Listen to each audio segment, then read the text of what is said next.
Welcome to our channel. In this video, we'll introduce you to Tomo-chan as a Girl, a romantic comedy anime that was released in 2023. This is the story of Tomo, a certified tomboy and karate-chan. Tomo-chan struggles to get out of the bro zone with her childhood friend Jun. She really likes Jun, but Jun doesn't seem to see her as a girl. Tomo, tired of being treated like a bro. How can she get his attention? Tomo Aizawa begins this video by confessing her feelings to Junichirou Kubota, her crush and childhood friend. She explains she confessed right after they started high school, and she thought the romantic implications were obvious. But then we see her friend Jun does not seem to take it romantically at all. Instead, he laughs, fist bumping her as he tells her that he loves her as well. She fears that he doesn't even see her as a girl. Tomo reveals that she and Jun grew up next together as neighbors but attended different schools. He didn't realize she was a girl until he saw her wearing a skirt in middle school. On their way to school, it's clear that the two are close, but they have a playful relationship that feels more like an annoying sibling than a love interest. In class, Tomo panics, wondering if she'll ever be able to change Jun's mind about her. She tries to convince her friend, Misuzu Gundu, to speak to him on her behalf, but she refuses. She believes Tomo is getting exactly what she deserves after years of acting like a tomboy.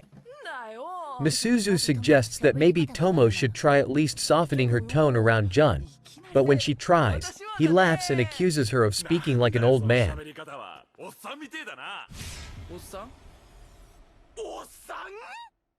When the two start fighting, Tomo punches him. At home, Tomo's father, Goru, wonders what happened to her face. She tells him that she had a fight with Jun but did not win because she never does. When her father scolds her for losing, she wonders how she would ever be expected to beat him when they know he taught Jun karate.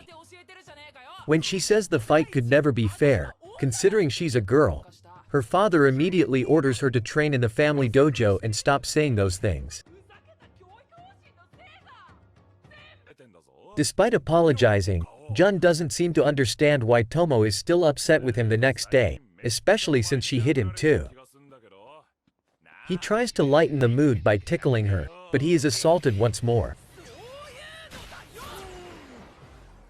He apologizes, saying it's not the same when she's ignoring him, and desperately asks to be forgiven, which Tomo reveals is something he does every time they fight. The confession makes her blush, and she immediately forgives him. He celebrates with a fist bump, calling them besties, oblivious to Tomo's reaction. When Misuzu notices that Tomo and Jun spend the entire day together except for lunch, she decides to make plans for them to all share a meal.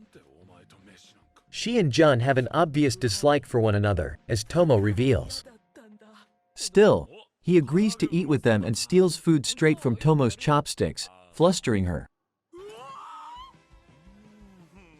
While sitting at his desk, Jun's friend Tanabe begins asking about his relationship with Tomo.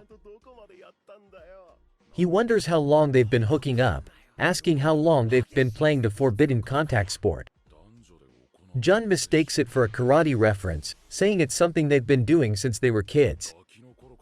After overhearing them, Misuzu warns Tomo about this, which causes her to freak out on Jun.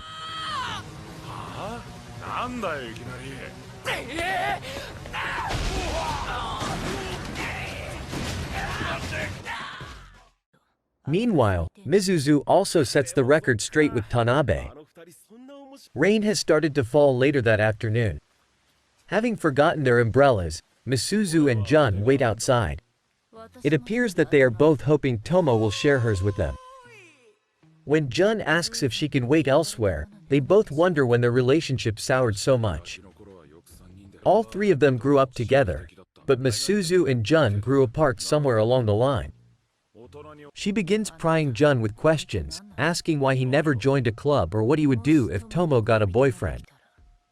The more she presses the latter, the more upset Jun gets until he eventually pushes Misuzu out into the rain. A few seconds later, Tomo walks out, confused as to what's happening. Jun and Masuzu reveal they forgot their umbrellas, and Jun attempts to get Tomo to leave with him, but she offers her umbrella to Masuzu instead. Masuzu refuses to walk with Tomo, encouraging her to do something that might actually make her and Jun look like a couple for once. Tomo reluctantly agrees, allowing Jun to hold her umbrella. It's clear she's nervous, walking far from Jun despite getting rained on. He encourages her to move in closer, but she refuses, having just come from working up a sweat at her club practice. When Jun leans in, assuring her she doesn't smell bad, but nice, Tomo gets so embarrassed she takes off running. When Jun catches up to her, Tomo is soaking wet, and her white button-up shirt has become drenched. For once, he finds himself flustered and immediately gives her umbrella back before running away. In the karate club, Tomo admires her captain Kosuke Misaki's skills and accidentally ends up knocking them out. She apologizes later, and he says it's fine. If anything, he feels bad that she has to practice with the boys' karate club, but Tomo reveals on the first day, she knocked a girl out, and no one would practice with her anymore. This makes Tomo feel like a failure as a girl, but Misaki assures her that's not true. Considering he's the first person to ever say that to her, she asks him what seems girly about her, but he's too flustered by her to respond at first. He eventually assures her she's fine the way she is and should have more confidence in herself. If you liked this video and want to see the next part, please subscribe to this channel because I'll be posting many more just like this. I'll see you on the next one.